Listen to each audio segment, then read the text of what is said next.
Hi friends, ఎలా ఉన్నారు? బాగున్నారా అందరూ? ఈరోజు వంట చేస్తూ ఆ పేరు వెనకాల ఉన్న కథ షేర్ చేయాలనుకుంటున్నాను మీతో. నా పేరు కాంతకుమారి. మా నాన్న ఈ పేరు ఎంతో ఇష్టంతో పెట్టారు. ఇది మా నాన్న వాళ్ళ అమ్మగారి పేరు. అందుకే మా నాన్న నన్ను ఎప్పుడు ఆ పేరుతో ఎప్పుడు పిలవలేదు. అందుకే ముద్దుగా చిన్నోడా అని పిలుచుకుంటారు. ఇప్పుడు కూడా అదే పేరుతో పిలుస్తారు. మా అమ్మ ముద్దుగా ఉన్నప్పుడు ఏదైనా మంచి పని చేసినప్పుడు కాంత అని పిలుస్తుంది.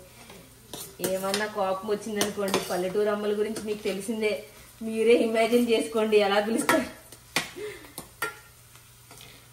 ఇంకా మా బాబాయ్ వాళ్ళు, మా పెద్దనాన్న వాళ్ళు, వాళ్ళ అమ్మ పేరే కదా, వాళ్ళేం పిలుస్తారంటే ఇంకా ఫన్నీగా పిలుస్తారండి. నేను చిన్నప్పుడు చాలా సన్నగా బక్కగా ఉండేదాన్నంట, అందుకే వాళ్ళు బక్కమ్మ అంటారు.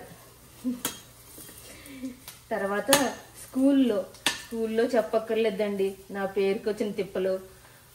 ఎప్పుడైనా తెలుగు పద్యాలు ఒక 20 years బ్యాక్ చదివిన వాళ్ళకి ఆ తెలుగు పద్యాల్లో కాంత అని వచ్చినప్పుడు వెనక నుంచి అందరు కాంతం అనేవారు.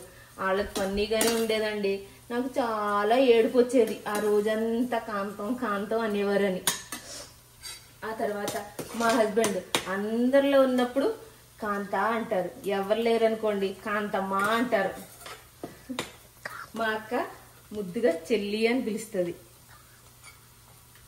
మా అన్నయ్య ఇంకా చెప్పక్కర్లేదండి, లోకంలో లేని పేర్లన్నీ పెట్టి నన్నే పిలుస్తూ ఉంటాడు. మేబీ అన్నలందరూ ఇలానే ఉంటారేమో అనుకోండి.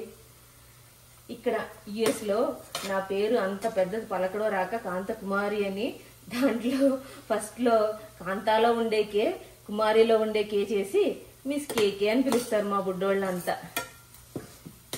ఇలా ఎన్నెన్నో రకాలుగా పిలిచిన ఏదేమైనా సరే మా నాన్న ఎంతో ఇష్టపడి పెట్టిన పేరు కదండి, మా నాన్నమ్మ పేరు కదా, అందుకే నా పేరంటే నాకు చాలా ఇష్టం.